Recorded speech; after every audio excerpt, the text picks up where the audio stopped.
Hello, everybody. My name is Bradley Cooper, and I am running for District 1 Congress in Pennsylvania. And we have an energy crisis in this country. Joe Biden and his administration refuses to allow you, as an American citizen, to have gasoline, to have coal, to have diesel, or nuclear power plants. He wants you to go solar, wind, or electric. He's using different agencies like the EPA to have them write laws which they have no right to write any laws to, which no politician has agreed upon, to say, yes, this should be put into law, to tell automotive industry that build cars like Ford, Chevy, Dodge, for instance, what the new standards are going to be, which those standards are going to be so unobtainable that they're going to have to start making electric cars and push out all the gasoline cars. Now, working in the auto industry,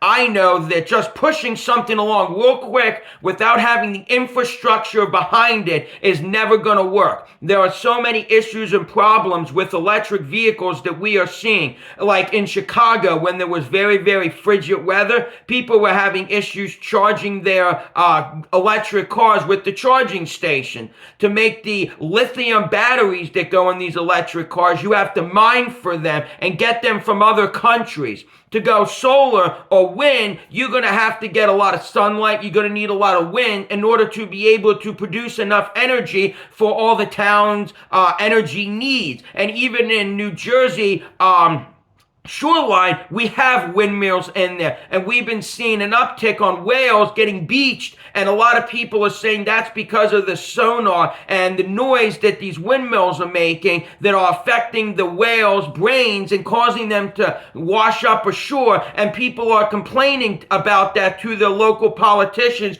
that these need to go because it's hurting the environment more than actually helping the environment. Sometimes these things we do to try to better the environment actually hurts the environment more than actually benefiting the environment. And by all these rules and policies being pushed by executive order or mandated by the EPA, ends up affecting you, ends up causing your life more harm, causing your life more grief and aggravation, gas prices going up, your utility bills going up. And yet we don't have real good science data information that justifies their way of governing your energy costs and telling you what you can or can't have, or mandating what you should be using or not using, and criticizing you because you're not doing this, you're not doing that, or whatever. Yes, there are changes in, for instance, automotive. We went from fuel injection, that we have now from carburetors. They were transitioned. They didn't wake up one day and say, okay, every car built in 1964 is going to be fuel injected and that's it. You can't build a carbureted vehicle.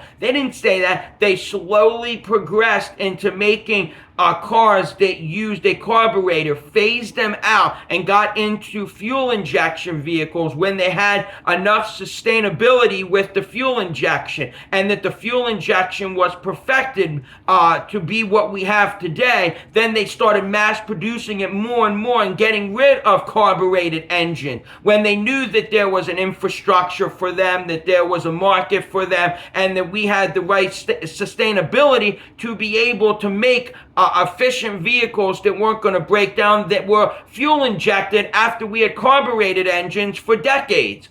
That's what the federal government doesn't want to do, doesn't want to slowly progress. They want to jam it down your throat and tell you what you can or can't have or whatever. Moving forward in technology is good, but when it also hurts the environment and does the complete opposite that we're trying to fix, then you're not actually progressing. You're causing a problem to try to rectify a problem that's also causing a problem that you're not ready to move on to yet.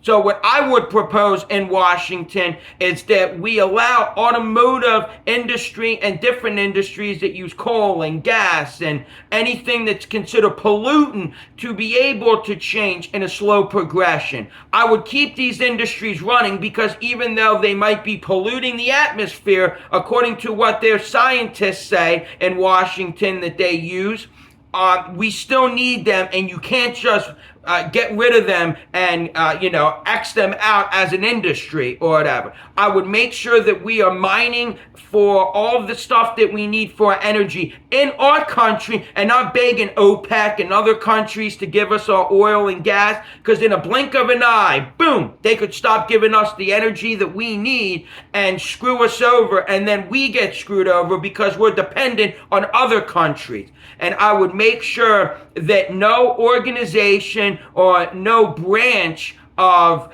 the government, let's say the EPA, let's say, has a say in what the industries are doing in this regard of our energy or whatever. And any laws and rules have to be written from the House and the Senate and moved along in that regard. And none of these industries have any say in what is happening based upon what the EPA says, who has no right to write any laws and dictate what we are going to do in our energy in this country.